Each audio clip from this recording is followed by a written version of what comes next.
So we're getting ready to reinstall our impeller. As you can see, I have a bunch of grease on here. We'll just use a water-soluble grease. We want to make sure that we coat the whole thing so as we're starting it up, we don't have water in there right away, that we have some sort of coating on there so that we're not going to hurt or damage our impeller beforehand. So we'll go ahead and lather up the impeller.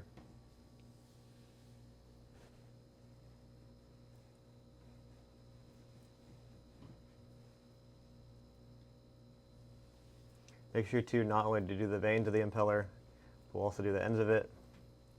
On the one side you have a stainless plate that's inside the housing, and on the other side we have our lid.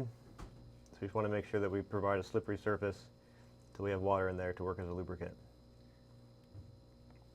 You can also use the same grease inside the bore. We'll go ahead and do the impeller, then we'll go ahead and do the impeller shaft. That way we minimize the corrosion.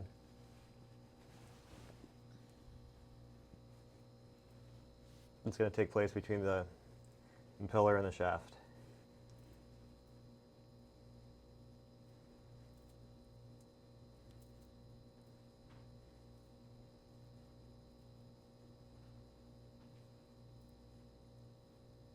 Now that we have our impeller all lubed up, we'll go ahead and put it back into the impeller housing.